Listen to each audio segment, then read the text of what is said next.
Isang mapagpalang umaga sa ating lahat, mga kapatid ko kay Kristo, mula sa The Solid Rock Morning Devotion. Isang kagalakan na muli tayo ay makapagbulay-bulay sa salita ng Panginoon sa umagang ito. Mga ilang minutong pagbubulay-bulay ng mga salita ng Panginoon upang papurihan at sambahin ang ating Panginoong Hesukristo. Ang ating pong pagbubulay-bulayan ngayong umaga, mga kapatid ko sa Panginoon, ay matatagpuan sa libro ni Mateo, Kapitulo 15, talatang 21 hanggang 28. Matthew 15, verses 21 to 28. Ito po ang sinasabi.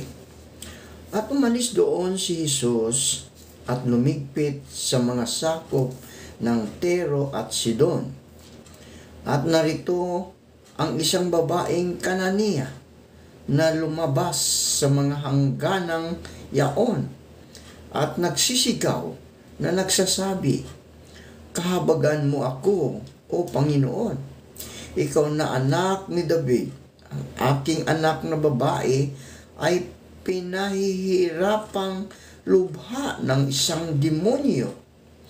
Datapwat siya hindi sumagot ng anumang salita sa kanya, at nilapitan siya ng kanyang mga alagad, at siya'y pinamanhikan na nangagsasabi, "Paalisin mo siya, sapagkat nagsisigaw siya sa ating hulihan."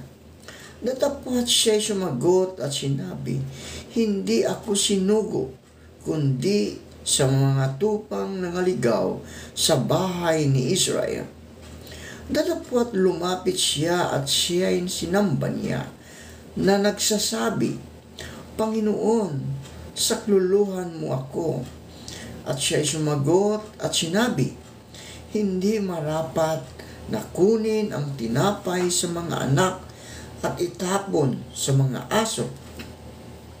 Datapwat sinabi niya, "Oo, Panginoon, sapagkat ang mga aso man ay nagsisikain ng mga mumo na nangalaglag mula sa dulang ng kanilang mga Panginoon." Nang magkagayoy, sumagot si Jesus at sinabi sa kanya, "O babae, malaki ang pananampalataya mo. Mangyari sa iyo ayon sa ibig mo." At gumaling ang kanyang anak mula sa oras na iyon. Pinagpala na po tayo sa pagkabasa at pagkarinig ng salita ng Panginoon. Tayo po ay manalangin. Ama naming Diyos na mapagmahal, naririto muli ang iyong mga anak lumalapit sa inyo upang magpasalamat sa mga nangyayari sa aming buhay buong magdamag, Panginoon. Salamat o Diyos sa pag-iingat mo habang kami ay natutulog. Salamat, Panginoon, sa muli mong pagising sa amin at sa muli mong pagbibigay ng buhay, ng lakas at ng karunungan. Sa umagang ito, Diyos, dalangin ko, Panginoon, na matapos na po ang alboroto ng Bulkang Taal, dahil marami na pong naapektuhan, Panginoon, lalong-lalo na, Panginoon, yung mga may karamdaman. Patuloy mong alisin ang mga usok sa aming kapaligiran upang ang mga may karamdaman, o Diyos, ay magsigaling o hindi matitrigger ang kanilang mga karamdaman. Lord, maaring ito po ang hudyat na aming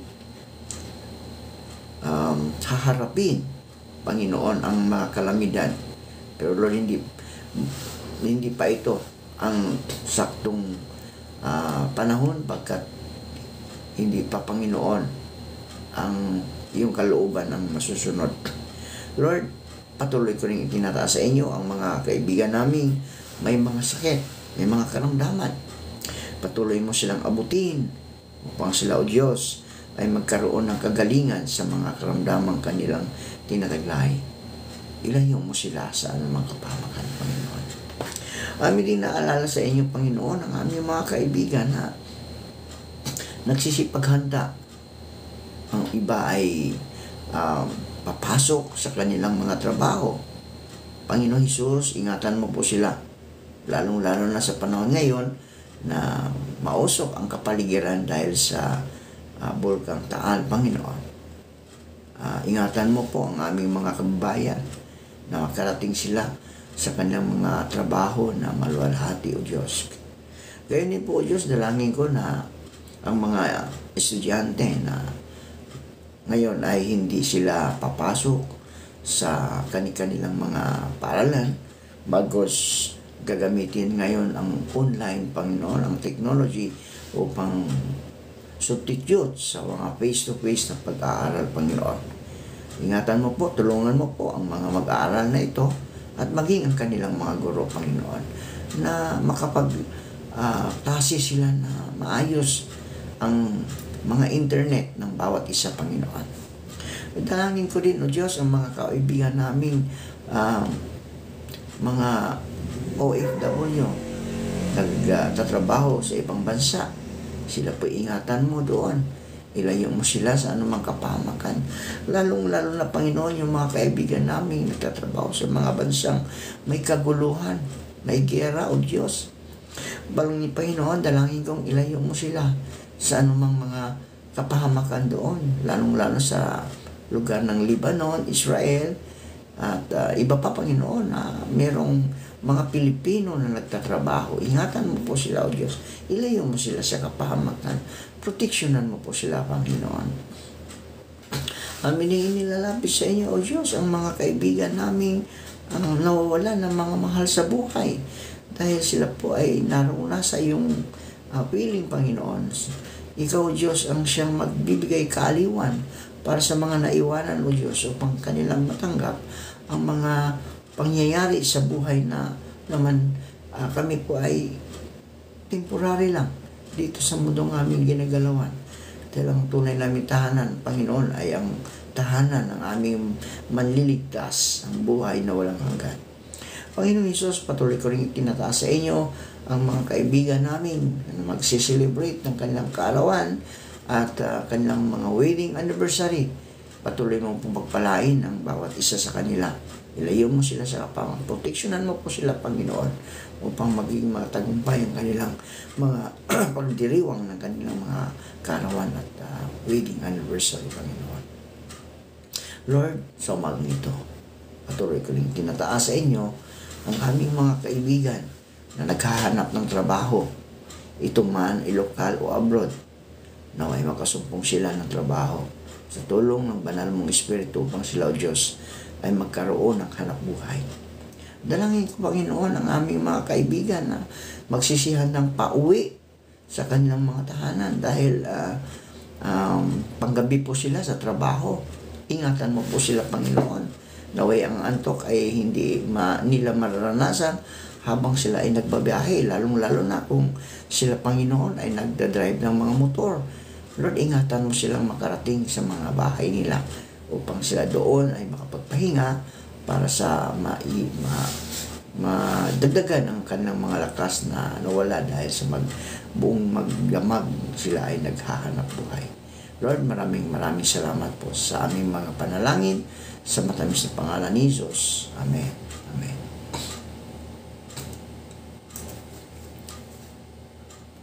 Ang Matthew 15:21 hanggang 28 ay nagsasaad ng isang matatag na pananampalataya at pambihirang pagtitiyaga na hindi karaniwang nasa lahat ng mga mananampalataya. Madalas tayong manalangin para sa isang bagay. Subalit, kapag walang nangyari, pinaniniwalaan natin na ang sagot ng Diyos sa atin ay hindi. Sa mga katuwid, mga kaibigan, ibinibaling natin ang ating atensyon sa iba. Masyado tayong madaling sumuko Madali tayong pinanghihinaan ng loob. Madali tayong bumagsak. Gayunpaman, maaring ang sagot sa ating mga panalangin ay nasa bungad na lamang. Ipinapakita sa atin ng salita ng Diyos ngayon na ang gayong uri ng pag-uugali ay mali. Sa ating palagay, mga kaibigan, mayroon tayong pananampalataya, ngunit ang pananampalatayang iyon ay hindi sapat. Ang totoong pananampalataya ay dapat na nakabatay sa katotohanan. Kinilala ng hintil na babaeng Kanania si Jesus bilang Mesiyas, ang anak ni David, yung ang totoo. Hindi niya tinanong si Jesus bilang isang manggagaway o matalinong tao, ngunit bilang ang hinirang ng Diyos. Pinatibay ng kanyang pagpupursigi ang kanyang pananampalataya sa katotohanan iyon. Sumigaw siya kay Jesus, di ba? Sumigaw siya kay Jesus, nagmamakaawa at nakiusap sa kanya. Nagpakumbaba ng buong puso at nagbigay galang sa kanya. Dahil sa pananampalataya at pagtatyaga ng babaeng ito, pinalayas ni Jesus ang isang demonyo na pumasok sa katawan ng kanyang anak na babae. Hinahanap ni Kristo sa atin ang ganoong uri ng pananampalataya, mga kaibigan, at kasikasigan upang mapanatili nating malago ang ating buhay espiritual. Ano man ang naghihintay sa atin sa kinabukasan. Ang ating pagpapatuloy at determinasyon ay mga katangiang makikita natin sa mga tapat at sa mga taong mapagkatiwalaan. Ang mga balakid at hadlang ay nagsisilbing hamon na magpatuloy sa katotohanan at ipamuhay ito. Magtiwala na ang Diyos ay nais sumagot sa ating mga panalangin. Umaasa siya na lahat tayo ay lalapit sa Kanya ng buong puso, may pananalig at determinasyon katulad ng babaeng taga-Kanania. Ang ganitong pananampalataya, mga kaibigan, ay nagbubunga ng isang uri ng pagtitiis na kailangang mayroon tayo at buuin natin sa ating buhay. Huwag sumuko, kaibigan. Huwag sumuko. Dahil sa hirap ng pananampalataya, ito ay karapat-dapat na ipaglaban at hindi tayo bibiguin ang resultang ito. Nalangin tayo. Maraming salamat, Panginoon, sa pananampalataya na patuloy mong ibinigay sa amin. Totoo nga po, dapat kami po ay magpupursigi sa aming mga pananalangin. Hindi po ningasgugon lang. Kung meron lang hilingin, may karamdaman, doon lang nananalangin, Lord. Salamat. Dahil patuloy mo kaming binibigyan ng kalakasan na magpupursigi sa aming mga panalangin upang ikaw, O Diyos, ay itataas. Lord, naway maging guide namin ito sa aming pang-araw-araw na buhay. Ang pananampalataya na may pagtsatsaga, magpupursigi, upang ikaw, O Diyos, ay makarinig o marinig mo kami na patuloy kaming lumalapit sa inyo. At alam namin, katulad ng isang babaeng Kanania, siya po'y nagpupursigi, Panginoon. At ito'y iyong tinugon ang kaniyang mga panalangin. Kaya Lord, naway kami din ay hindi manghihinaan kung ano man aming hinihiling at hindi pa sinasagot. Sabi mo nga, in your perfect timing ay darating ang iyong mga kasagutan. Hindi pa lang siguro ngayon dahil nakikita mo ang aming mga puso na hindi kami nagpupursigi sa aming mga panalangin. Kaya Lord, naway maging gabay namin itong mga salitang aming na pagbulay-bulayan ngayong umaga. Panginoon Hesus, dalangin ko ang lahat ng nakikinig ng iyong mga salita na ito po'y pagpalain ninyo. Ingatan mo sila kasama ng kanilang buong sambahayan. Anuman ang kanilang ginagawa, hinahawakan, pagpalain mo, Panginoon. Tulad ng iyong mga alagad, kami po'y nagpapasalamat sa iyong pagtitiwala sa amin. Nakakaasa po kayo, O Diyos, na hindi po namin ito sasayangin ang pagkakataong binibigay ninyo sa amin. Sa pangalan ng Ama at ng Anak at ng Banal na Espiritu Santo. Amen.